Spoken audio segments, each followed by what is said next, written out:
Okay, well, hello everyone, welcome back. Welcome to the current affairs of 20th September 2021. Let's see the first one. Who has sworn in as the 16th Chief Minister of Punjab? ఎవరండి? It is Charanjit Singh Channi గారు. రీసెంట్గా Punjab CM ఇది వరకు earlier Punjab CM అయినటువంటి అమరీందర్ సింగ్ గారు resign చేసినటువంటి సంగతి మీ అందరికీ తెలిసిందే. ఆయన ప్లేస్లో ఆయన రిజైన్ చేసిన తర్వాత చరణ్జిత్ సింగ్ చన్నీ గారిని మన భారత రాజ్యాంగంలో ఆర్టికల్ 164 ప్రకారం గవర్నర్ గారు చీఫ్ మినిస్టర్ యొక్క ప్రమాణ స్వీకారాన్ని చేయిస్తారు. ఆ పర్టికులర్ స్టేట్ యొక్క గవర్నర్ ఎవరైతే ఉంటారో వాళ్ళు ప్రమాణ స్వీకారాన్ని చేయిస్తారు, సీఎం యొక్క ప్రమాణ స్వీకారాన్ని. ఇక్కడ పంజాబ్ విషయానికి వచ్చేసరికి గవర్నర్ వచ్చేసి ఎవరండి? ఈజ్ బన్వరీలాల్ పురోహిత్ గారు, పంజాబ్కి గవర్నర్గా ఉన్నటువంటి వ్యక్తి. ఈయన విషయానికి వస్తే మన చరణ్జిత్ సింగ్ చన్నీ గారు అర్లియర్ అమరీందర్ సింగ్ గారు సీఎంగా సర్వ్ చేస్తున్నటువంటి టైం పీరియడ్ అప్పుడు టెక్నికల్ ఎడ్యుకేషన్ మినిస్టర్గా పనిచేసినటువంటి వ్యక్తి ఈయన చరణ్జిత్ సింగ్ గారు. అదేవిధంగా ఈయన గురించి చెప్పుకోవాలంటే ఇంకొక స్పెషల్ ఇంపార్టెంట్ ఫీచర్ ఏంటంటేనండి, ఇప్పటి వరకు పంజాబ్కి సీఎంగా పనిచేసినటువంటి ముఖ్యమంత్రులందరిలోకెల్లా మొట్టమొదటి tribal person to get appointed as chief minister of Punjab he is none other than Charanjit Singh Channi గారు. మొట్టమొదటిసారిగా ఫర్ ద ఫస్ట్ టైం ఒక ట్రైబల్ పర్సన్ సీఎంగా అవ్వడం ఇదే మొట్టమొదటిసారి అండి. ఆ విధంగా he is also particularly important for that thing. అదేవిధంగా సుఖ్జిందర్ సింగ్ రాంధవా గారు, ఈయన వచ్చేసి పంజాబ్కి డిప్యూటీ సీఎంగా సర్వ్ చేస్తున్నటువంటి వ్యక్తి. ఇవన్నీ పక్కన పెడితే పంజాబ్ విషయానికి వస్తే పంజాబ్ యొక్క క్యాపిటల్ ఏంటండి? అసలు పంజాబ్ అన్నటువంటి దానికి మీనింగ్ ఏంటి? పంజ్ ప్లస్ ఆబ్. పంజ్ అంటే ఏంట? 5. ఆబ్ అంటే ఏంటండి? That is nothing but water. 5 reverse యొక్క కలయికనే మనం పంజాబ్ అని అంటారు. ఎందుకంటే అర్లియర్ పంజాబ్ అన్నటువంటిది మన పాకిస్తాన్ ఇండియా డివైడ్ అవ్వక ముందు లైక్ కొంచెం పార్ట్ అక్కడ నుంచి ఎమర్జ్ అయ్యి ఉండేది. అయితే డివైడ్ అయిపోయిన తర్వాత లైక్ ఝీలం, చీనాబ్, రావి, బియాస్, సట్లెజ్ ఈ రివర్స్ అన్నీ కూడా దేని యొక్క ట్రిబ్యూటరీస్ అండి అని అంటే ఇందస్ రివర్ యొక్క ట్రిబ్యూటరీస్ అయినటువంటి ఉపనదులు అయినటువంటి ఝీలం, చీనాబ్, రావి, బియాస్, సట్లెజ్ ఇవన్నీ కూడా ఈ 5 రివర్స్ పంజాబ్ నుంచి ఫ్లో అవుతూ ఉంటాయి. అందుకోసం అని చెప్పేసి దాన్ని పంజాబ్ అని పేరు పెట్టారు. అర్లియర్ డివైడ్ అవ్వక ముందు, డివైడ్ అయిన తర్వాత ఝీలం, చీనాబ్ అనేవి they flow in to Pakistan also. ఆ విధంగా ప్రస్తుతానికైతే 3 రివర్స్ మాత్రమే పంజాబ్లోకి ఫ్లో అవుతున్నాయి. పంజాబ్ యొక్క క్యాపిటల్ వచ్చేసి ఏంటండి? దట్ ఈజ్ యూనియన్ టెరిటరీ అయినటువంటి చండీగఢ్ అండి. ఈ చండీగఢ్ అన్నటువంటిది పంజాబ్కి మాత్రమే కాదండి, హర్యానాకి కూడా ఉమ్మడి రాజధానిగా యూటీ అయినటువంటి చండీగఢ్ని పంజాబ్కి మరియు హర్యానాకి ఉమ్మడి రాజధానిగా చండీగఢ్ అన్నటువంటిది ఉంది. ఈ ఉమ్మడి రాజధాని అన్నటువంటి కాన్సెప్ట్ని ఇన్స్పిరేషన్గా తీసుకొని ఆంధ్రప్రదేశ్కి, తెలంగాణకి కూడా ఉమ్మడి రాజధానిగా హైదరాబాద్ని నెలకొల్పుదామని చెప్పేసి చాలా అనుకున్నారు. ఈ విధంగా చండీగఢ్ అన్నటువంటిది పంజాబ్కి మరియు హర్యానాకి ఉమ్మడి రాజధానిగా ఉంది. క్లియర్ కదండి. అదేవిధంగా పంజాబ్లో ఇంకొక ఫేమస్ సిటీ ఏంటంటేనండి దట్ ఈస్ అమృత్సర్. అక్కడ గోల్డెన్ టెంపుల్ ఉంది, that is also known as gurudwara. Clear కదండి. Right, next one. See, recently which state or UT has declared Katle as state fish? What is that state అండి? It is Sikkim. దీని యొక్క capital వచ్చేసి ఏంటండి? That is Gangtok. అదేవిధంగా దీని యొక్క సీఎం వచ్చేసి ఎవరున్నారండి? ప్రేమ్ గారు దీనికి సీఎంగా సర్వ్ చేసినటువంటి వ్యక్తి. అదేవిధంగా మన భారతదేశపు ఇండియన్ మ్యాప్ విషయానికి వస్తే ఇక్కడ ఇనీషియల్గా ఈ నార్త్ ఈస్టర్న్ స్టేట్స్ బిగినింగ్లో ఇక్కడ సిక్కిం అన్నటువంటిది ఇక్కడ రిసైడ్ అయ్యి ఉంటుంది. ఈ సిక్కింకి చుట్టుపక్కల దీన్ని బార్డర్ చేస్తూ ఏ ఏ దేశాలు ఉంటాయండి అని అంటే భూటాన్ ఉంటుందండి, అదేవిధంగా ఇక్కడ టిబెట్ ఉంటుంది అండ్ నేపాల్. భూటాన్, టిబెట్, నేపాల్ ఈ 3 దేశాలు కూడా దీనిని ఈ సిక్కిం అన్నటువంటి దాన్ని సరౌండ్ చేస్తూ ఈ 3 దేశాలు ఉంటాయి. Those are its boundaries. అయితే కట్లే అన్నటువంటి ఫిష్ దీని యొక్క ప్రామినెన్స్ విషయానికి వస్తే దీని యొక్క కామన్ నేమ్ ఏంటండి అని అంటే దట్ ఈస్ కాపర్ మహసీర్ అని దీని యొక్క common name. Scientific name is different అండి, అది వేరే ఉంది. అయితే ఈ fish IUCN international union for conservation of nature IUCN వాళ్ళ ప్రకారం ఈ ఫిష్ అన్నటువంటిది ఇప్పుడు ఎండేంజర్డ్ లిస్ట్లో ఉన్నటువంటి సందర్భంగా దీనిని కన్జర్వ్ చేయడం కోసం దీనిని ప్రొటెక్ట్ చేయడం కోసం అని చెప్పేసి దీనికి మార్కెట్ వాల్యూ కూడా చాలా ఎక్కువ. ఎందుకు అనంటే ఇది సిక్కింలో ఉన్నటువంటి తీస్తా రివర్ అండ్ రంజిత్ రివర్ ఈ రివర్స్లో ఫ్లో అవుతూ ఈ రివర్స్ అండ్ వాటి యొక్క ట్రిబ్యూటరీస్లో ఎక్కువగా నివసిస్తూ ఉంటుంది ఈ ఫిష్ అన్నటువంటిది. అందుకోసం అని చెప్పేసి దానికి ఉన్నటువంటి మార్కెట్ వాల్యూ అండ్ అది ఎండేంజర్డ్ లిస్ట్లో కూడా ఉన్నటువంటి కారణంగా దాన్ని కన్జర్వ్ చేయడానికి, దాన్ని ప్రిజర్వ్ చేసుకోవడానికి రీసెంట్గా దీనిని సిక్కింకి ఈ కట్ల అన్నటువంటి దాన్ని స్టేట్ ఫిష్ రికగ్నిషన్ అనేటువంటి దాన్ని ఇచ్చారు. దీని ద్వారా ఏంటి అనంటే ఇంకా స్టేట్ ఫిష్ కానీ, స్టేట్ యానిమల్, స్టేట్ ఫ్లవర్ ఇట్లా స్టేట్ విషయానికి వచ్చేసరికి స్టేట్ రికగ్నిషన్ ఇచ్చినటువంటి అంశాలు ఏవైతే ఉంటాయో వాటిని కన్సర్వ్ చేసుకోవడానికి నార్మల్ వాటికంటే కూడా ఎక్కువ ప్రికాషనరీ మెజర్స్ తీసుకుంటారు. కాబట్టి దీనిని రీసెంట్గా సిక్కిం వచ్చేసి కట్లే అన్నటువంటి ఫిష్ని ఆ స్టేట్ ఫిష్గా డిక్లేర్ చేసింది. That is a thing. అదేవిధంగా సిక్కిం విషయానికి వస్తే సిక్కింలో సెలబ్రేట్ చేసేటువంటి ఫెస్టివల్స్ ఇంపార్టెంట్ అండి. దోస్ ఆర్ లసూంగ్ ఫెస్టివల్ని సెలబ్రేట్ చేస్తారు. అదేవిధంగా సగాదవా ఫెస్టివల్ని సెలబ్రేట్ చేస్తారు. లోసార్ అన్నటువంటి ఫెస్టివల్ని సెలబ్రేట్ చేస్తారు. అదేవిధంగా ఇంకా ఫెస్టివల్ ఆఫ్ లైట్స్ తిహార్ అన్నటువంటిది ఏంటి అని అంటే ఇక్కడ ఫెస్టివల్ ఆఫ్ లైట్స్ మనం ఏపీ తెలంగాణలో ఎలాగైతే Diwali festival of lights celebrate చేస్తామో ఇక్కడ వీళ్ళు తిహార్ అన్నటువంటి పేరుతో ఫెస్టివల్ ఆఫ్ లైట్స్ని సెలబ్రేట్ చేస్తారు. క్లియర్ కదండి? Right. Next one. See who's the author of the book titled shining Sikh youth of India, who is doctor Prabhleen Singh గారు ఈ పుస్తకాన్ని రచించారు. బేసిక్లీ ఈ పుస్తకం వచ్చేసి ఎవరు రిలీజ్ చేశారండి అని అంటే మన డిఫెన్స్ మినిస్టర్ అయినటువంటి రాజ్నాథ్ సింగ్ గారు ఈ పుస్తకాన్ని లాంచ్ చేశారు. అదేవిధంగా దీని యొక్క స్పెషాలిటీ ఏంటంటేనండి ఈ సిక్ గురు అయినటువంటి గురు తేజ్ బహదూర్ గారి 400th బర్త్ యానివర్సరీ సందర్భంగా 400th బర్త్ యానివర్సరీ సందర్భంగా ఈ పుస్తకాన్ని రిలీజ్ చేశారు.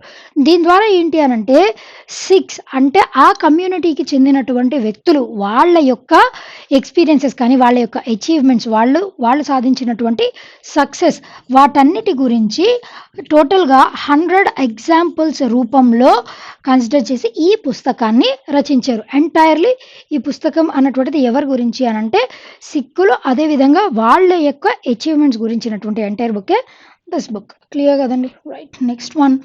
See who has been presented the progress of Indian agriculture in the meeting of G20 agriculture ministers. Who is Narendra Singh Tomar garu మన భారతదేశానికి union minister of అగ్రికల్చర్గా serve చేస్తున్నటువంటి వ్యక్తి. అయితే రీసెంట్గా జరిగినటువంటి ఈ G20 అంటే ఏంటండి? ఎప్పుడైనా సరే మీకు G5 కానీ G7 కానీ G8 ఆర్ G20 ఇలాంటివి వచ్చినప్పుడు మీకు తెలియాల్సిన అంశం ఏంటి అని అంటే G5 G7 G8 ఈ G5 అనగానే మనకు గుర్తు రావాల్సింది group of 5 nations, group of 7 nations, group of 8 nations, group of 20 nations అని. ఇక్కడ G20 అంటే గ్రూప్ ఆఫ్ 20 నేషన్స్ అండి. దీంట్లో 19 కంట్రీస్ ఉన్నాయి. దాంతో పాటుగా ఇంకొకటి యూరోపియన్ యూనియన్, ఇవన్నీ కూడా మెంబర్స్గా ఉన్నాయి. మన భారతదేశం అన్నది ఏ గ్రూప్ ఆఫ్ నేషన్స్లో మెంబర్స్ అండి అని అంటే ఒకటి G5లో మన భారతదేశం మెంబర్, ఇంకొకటి G20లో మన భారతదేశం మెంబర్గా ఉన్నది. India is not a member of which among the following అని చెప్పేసి ఈ G నేషన్స్ అని ఇచ్చారనుకోండి. India is not a member in G8 నేషన్స్లో మన భారతదేశం అనేది మెంబర్ కంట్రీ కాదు. G5లో మన భారతదేశం మెంబర్ కంట్రీనే, G20లో కూడా మన భారతదేశం మెంబర్ కంట్రీనే.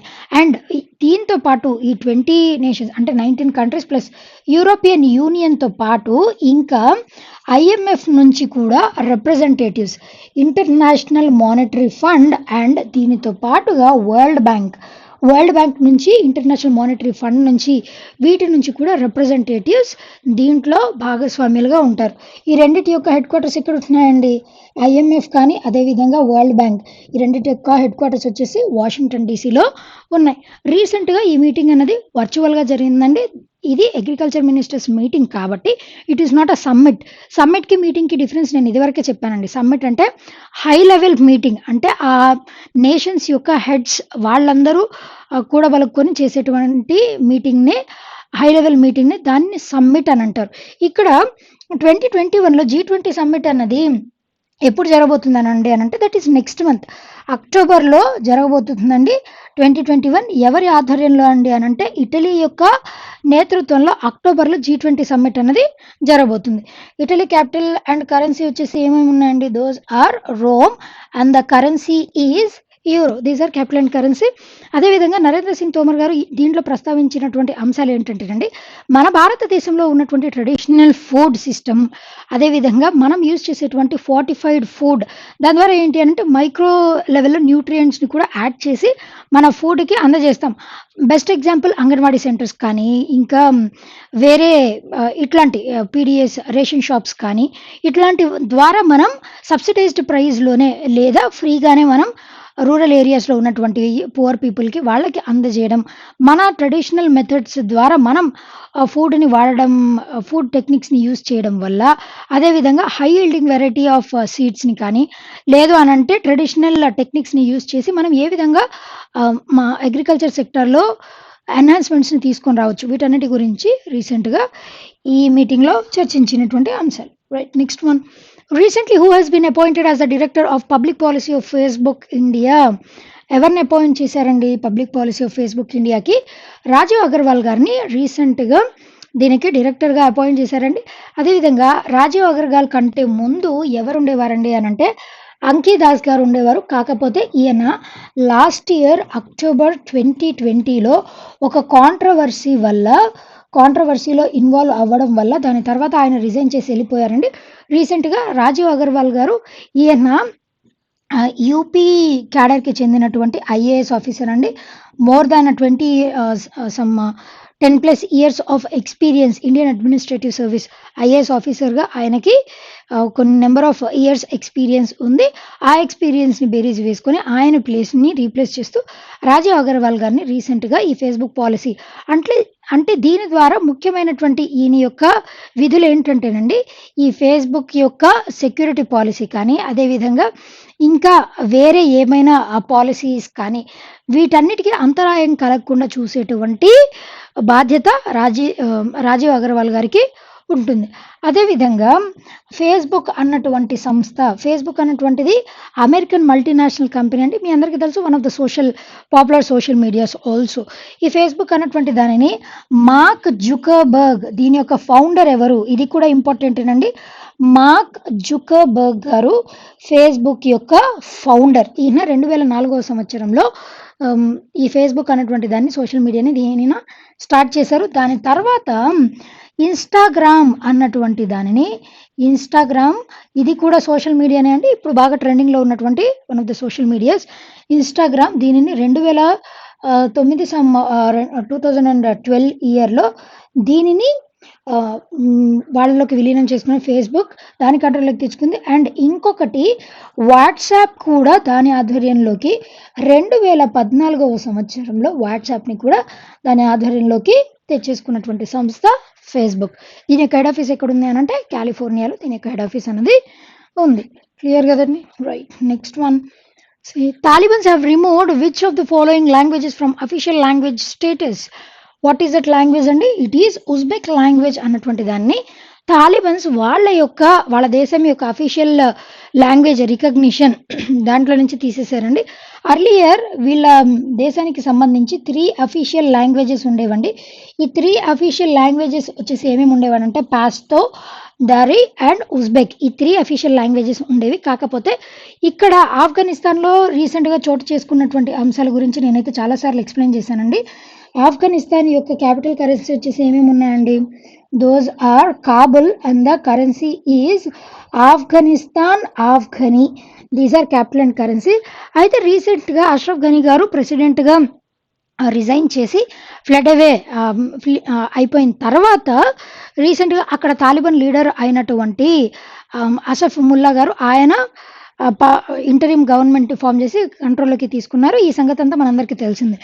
అయితే ఈ 3 లాంగ్వేజెస్ అఫీషియల్ లాంగ్వేజెస్గా ఉన్నటువంటి సందర్భంగా వీళ్ళ యొక్క ఫండమెంటల్స్ అన్నటువంటి ప్రాపర్టీ ద్వారా దీనికి అనుగుణంగా ఫండమెంటల్స్ అన్నటువంటి క్వాలిటీ ఏంటంటేనండి, దీని ద్వారా వాళ్ళు పర్టిక్యులర్గా ఈ ముస్లిమ్స్ చాలా ఆర్థడాక్స్ ఉంటారు అండ్ వాళ్ళ యొక్క షరియత్ లా, ఇస్లామిక్ లా అయినటువంటి షరియా అన్నటువంటి దానిని తూచా తప్పకుండా పాటిస్తారు. కాబట్టి వీళ్ళు ఈ ఉజ్బెక్ మైనారిటీస్ అక్కడ ఆఫ్ఘనిస్తాన్‌లో ఉజ్బెక్ కమ్యూనిటీ అన్నటువంటిది మైనారిటీ కమ్యూనిటీ అండి. ఇది మాత్రమే కాదు, ఇంకా తజిక్స్ ఈ కమ్యూనిటీ కూడా అక్కడ మైనారిటీ కమ్యూనిటీగా పరిగణిస్తారు. అందుకోసం అని చెప్పేసి మైనారిటీగా ఉన్నటువంటి వాళ్ళు వాళ్ళ యొక్క లాంగ్వేజ్‌ని వీళ్ళు అఫీషియల్ లాంగ్వేజ్ స్టేటస్ నుంచి రిమూవ్ చేసేసారు. This is the important thing. Right, next one. See, who's the author of the book titled The Three Khans and the Emergence of New India? Who is it అండి? Is Kaveri బంజాయ్ గారు ఈ పుస్తకాన్ని రచించారు. The three ఖాన్స్ అన్నటువంటి book. Three ఖాన్స్ వచ్చేసి ఇక్కడ ఎవరెవరండి? Those are Shahrukh Khan గారు, అదేవిధంగా సల్మాన్ ఖాన్ గారు, షారుఖ్ ఖాన్ గారు, సల్మాన్ ఖాన్ గారు అండ్ ఆమిర్ ఖాన్ గారు. వీళ్ళ ముగ్గురు ఖాన్స్, ఈ 3 ఖాన్స్ కూడా మన బాలీవుడ్‌లోకి ఎంట్రీ ఇవ్వకముందు వాళ్ళ యొక్క లైఫ్ స్టైల్ ఏ విధంగా ఉండేది, బాలీవుడ్‌లోకి ఎంటర్ అయిన తర్వాత వాళ్ళు ఎదుర్కొన్నటువంటి ఒడిదుడుకులు, సక్సెస్ కంటిన్యూయస్‌గా ఎవరికీ ఉండదు కాబట్టి, నిరంతరంగా నిరాటంకంగా ఉండదు కాబట్టి, అండ్ ఫెయిల్యూర్స్ వచ్చినప్పుడు ఆ ఫెయిల్యూర్స్‌ని కూడా వాళ్ళు ఏ విధంగా ఓవర్‌కమ్ చేసి మళ్ళీ తిరిగి సక్సెస్‌ని ఏ విధంగా గ్రాబ్ చేయగలిగారు, ఈ అంశాలన్నిటిని గురించి ప్రస్తావిస్తూ ఈ పుస్తకాన్ని రచించారు. వాళ్ళ యొక్క స్ట్రగుల్ గురించి. అదేవిధంగా ఇక్కడ ఈ కవేరి బంజాయ్ గారి విషయానికి వచ్చేసరికి ఈవిడ సీనియర్ మోస్ట్ జర్నలిస్ట్ అండి. అదేవిధంగా ఈవిడ ద ఇండియన్ ఎక్స్‌ప్రెస్ అన్నటువంటి న్యూస్ పేపర్‌లో జర్నలిస్ట్‌గా పనిచేశారు. ద టైమ్స్ ఆఫ్ ఇండియా ఈ న్యూస్ పేపర్‌లో కూడా జర్నలిస్ట్‌గా పనిచేసి ఎక్స్‌పీరియన్స్ ఉన్నటువంటి జర్నలిస్ట్ ఈవిడ. Clear? Right, next one. See, who has become the 70th Grand Master from India? Who is he అండి? రాజా రిత్విక్ గారు. ఈయన తెలంగాణలో వరంగల్ డిస్ట్రిక్ట్‌కి చెందినటువంటి వ్యక్తి అండి. ఈయన రాజా రిత్విక్ గారు రీసెంట్‌గా మన భారతదేశం నుంచి బుడాపెస్ట్ హంగేరీలో జరిగినటువంటి చెస్ ఛాంపియన్‌షిప్స్‌లో టైటిల్‌ని గెలిచి మన భారతదేశం నుంచి 70th గ్రాండ్ మాస్టర్‌గా ఈయన విజయాన్ని సాధించారు. అది మాత్రమే కాదండి, మొత్తం గ్లోబల్ లెవెల్‌లో మనం చూసుకుంటే రాజా రిత్విక్ గారు వచ్చేసి is also considered as one of the youngest grand masters in the world. 17 ఇయర్స్‌లో ఈయన గ్రాండ్ మాస్టర్ టైటిల్‌ని సొంతం చేసుకున్నారండి. ఆ విధంగా one of the grand masters అని ఈయన పేర్కొంటారు. అది మాత్రమే కాదండి, రీసెంట్‌గా అర్లియర్ వేరే ఆప్షన్స్ విషయానికి వస్తే గుకేష్ డి, ఈయన కూడా మన భారతదేశానికి చెందినటువంటి వ్యక్తేనండి. One of the chess champions. అయితే ఈయన మన భారతదేశం నుంచి he is considered as the youngest grand మాస్టర్‌గా ఈయన్ని పేర్కొంటాం. అది ఓన్లీ ఇన్ ఇండియా అండి. గ్లోబల్ లెవెల్‌లో అయితే వరల్డ్‌లో గుకేష్ డి గారిని సెకండ్ యంగెస్ట్ గ్రాండ్ మాస్టర్‌గా ఇయన్ని పేర్కొంటాం. మరి youngest grand master in the world ఎవరండి చెస్‌లో అనంటే రష్యాకి చెందినటువంటి Sergey Karjakin. Russia capital currency తెలుసు కదండి, Moscow, and the currency is Russian rouble. ఇక్కడ సర్జీ కర్జాకిన్ గారు, ఈయనకి అండ్ గుకేష్ డి గారికి ఉన్నటువంటి డిఫరెన్స్ ఎంత అండి అనంటే కేవలం 17 డేస్ అండి. ఈయన ఏ ఏజ్‌లో అంటే ఈ యంగెస్ట్ గ్రాండ్ మాస్టర్ టైటిల్‌ని సొంతం చేసుకుంది 12 ఇయర్స్ 7 మంత్స్. 12 ఇయర్స్ 7 మంత్స్ ఏజ్‌లో ఆయన యంగెస్ట్ గ్రాండ్ మాస్టర్‌గా ఈ రికార్డ్‌ని సాధించారు.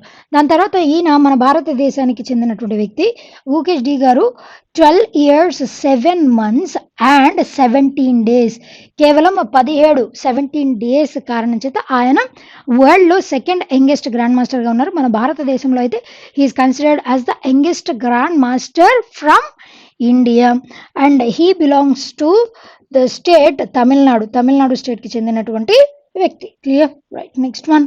See, identify the scheme that provides skill training related to railways which has launched recently. What is that Yojana అండి? రైల్ కౌశల్ వికాస్ యోజన. రీసెంట్‌గా దీన్ని లాంచ్ చేశారు. ఆజాదీ కా అమృత్ మహోత్సవ్ నెక్స్ట్ మనం 15th ఆగస్ట్‌న నెక్స్ట్ ఇయర్ సెలబ్రేట్ చేసుకున్నటువంటి 75th ఇండిపెండెన్స్ డే సందర్భంగా ఈ దాంట్లో భాగంగా ఆజాదీ కా అమృత్ మహోత్సవ్ 75 వీక్స్ ముందు నుంచి మనం స్టార్ట్ చేసామండి సిరీస్ ఆఫ్ ఈవెంట్స్‌ని. అది మీ అందరికీ తెలిసిన విషయమే. దాంట్లో భాగంగానే ఈ ఇనిషియేటివ్‌ని కూడా లాంచ్ చేశారు.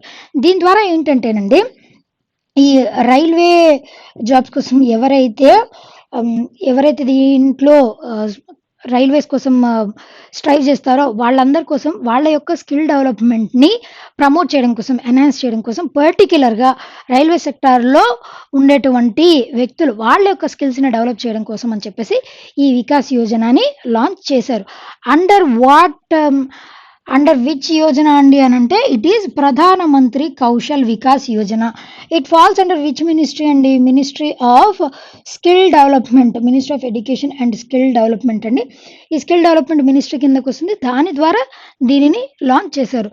ప్రధానమంత్రి కౌశల్ వికాస్ యోజన దీని ద్వారా ఏంటి అంటే స్కిల్ డెవలప్మెంట్ ఒక రంగానికి మాత్రమే కాదండి, అన్ని రంగాల్లో స్కిల్ డెవలప్మెంట్ ఎన్హాన్స్ చేయడం కోసం అని చెప్పేసి దాన్ని లాంచ్ చేశారు. వేరే ఆప్షన్స్ విషయానికి వస్తే స్టార్టప్ ఇండియా. ఈ స్టార్టప్ ఇండియా అన్నటువంటిది ఏంటి అని అంటే it comes under which ministry? Ministry of commerce and industry. ఎప్పుడైనా సరే మనకి ఈ స్కీమ్స్ గురించి వచ్చినప్పుడు ఏ మినిస్ట్రీ ఏ ఇయర్లో లాంచ్ చేశారు, ఇవి చాలా ఇంపార్టెంట్ అండి.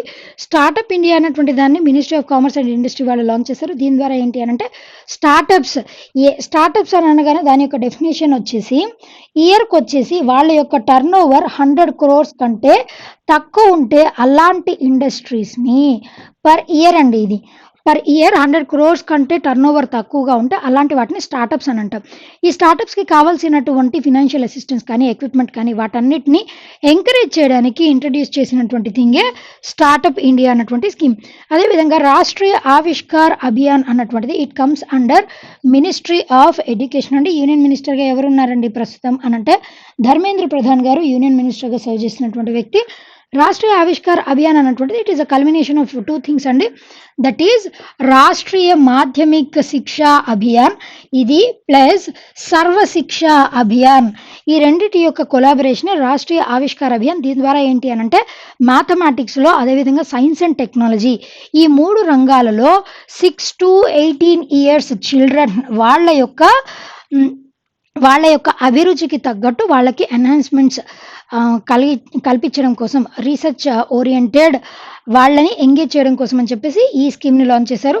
Vande Bharat mission it comes under which ministry అండి? Ministry of external affairs. వందే భారత్ మిషన్ అన్నటువంటిది అర్లియర్ శ్రీలంక నుంచి, మాల్దీవ్స్ నుంచి COVID-19 సిచ్యువేషన్లో ఎవరైతే మన భారతీయులు ఇతర దేశాలలో ఉండి ఎస్పెషల్లీ శ్రీలంక నుంచి, మాల్దీవ్స్ నుంచి, శ్రీలంకలో కానీ మాల్దీవ్స్లో కానీ ఎవరైతే మన భారతీయులు అక్కడ ఉండిపోయి ఇరుక్కుపోయారో వాళ్ళందరినీ కూడా వెనక్కి తీసుకొచ్చేటువంటి రీపాట్రియేషన్ స్కీమే వందే భారత్ మిషన్. దీని ద్వారా మన ఇండియన్ ఎయిర్ ఫోర్స్ ఇన్వాల్వ్ అయింది, అదేవిధంగా ఇండియన్ నేవీ ఇన్వాల్వ్ అయ్యి అక్కడ మన భారతీయుల్ని వెనక్కి తీసుకొని వచ్చేటువంటి మిషనే వందే భారత్ మిషన్. అది కూడా ఎప్పుడంటే కోవిడ్ లాక్డౌన్ అయినప్పుడు.